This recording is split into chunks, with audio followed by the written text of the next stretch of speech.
नमस्कार मित्रांनो, आज महाराष्ट्राच्या कानाकोपऱ्यात एकच आंदोलनाची चर्चा सुरू आहे. छत्रपती संभाजीनगरमध्ये हजारो विद्यार्थी रस्त्यावर उतरले आहेत.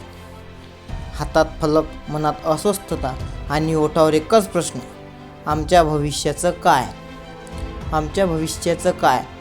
हा केवळ एक मोर्चा नाही, हा विद्यार्थ्यांच्या संयमाचा उद्रेक आहे.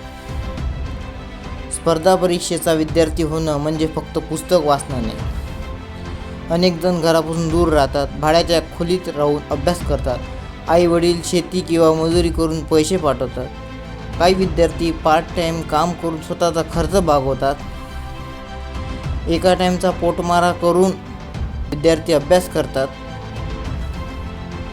प्रत्येक दिवस एका स्वप्नासाठी जगला जातो, सरकारी नोकरी मिळवण्याच्या स्वप्नासाठी.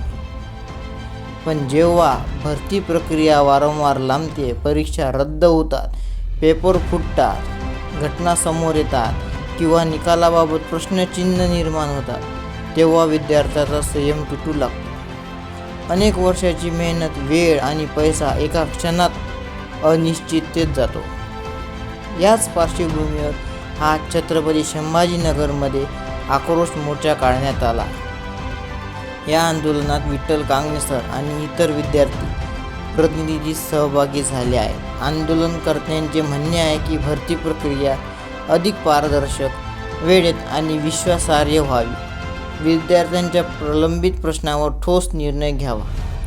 भविष्यात अशा समस्या पुन्हा होणार नाहीत यासाठी प्रभावी उपाययोजना कराव्यात. आजच्या आंदोलनात विद्यार्थ्यांमध्ये प्रचंड उत्साह आणि एकजूट दिसून आली. अनेक विद्यार्थी दूरदूरच्या जिल्ह्यातून छत्रपती संभाजीनगरमध्ये पोहोचले.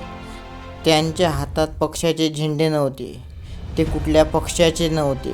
ते फक्त स्वतःच्या मेहनतीचं नुकसान झालं नाही पाहिजे किंवा आपल्या स्वप्नांची पूर्तता यापुढे आपण एकदम सुदृढ भविष्य आपल्यासमोर असावं, त्यासाठी ते फलक होते. हे आंदोलन फक्त एका भरतीपुरतं मर्यादित नाही. हा विश्वास, पारदर्शकता आणि न्यायाची मागणी करणारा आवाज आहे. प्रत्येक विद्यार्थ्याची अपेक्षा एवढीच आहे की कष्टाचं योग्य मूल्यमापन व्हावं आणि त्याच्या भविष्याची कोणताही अन्याय होऊ नये.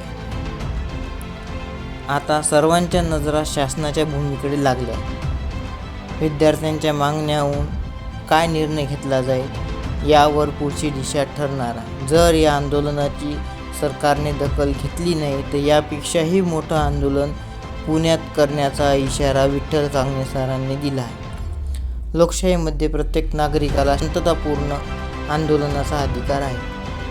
त्याचवेळी संवादातून आणि सकारात्मक निर्णयातून प्रश्न सुटणं हेही तितकंच महत्त्वाचं आहे. तुमच्या मते विद्यार्थ्यांच्या मागण्या योग्य आहेत का?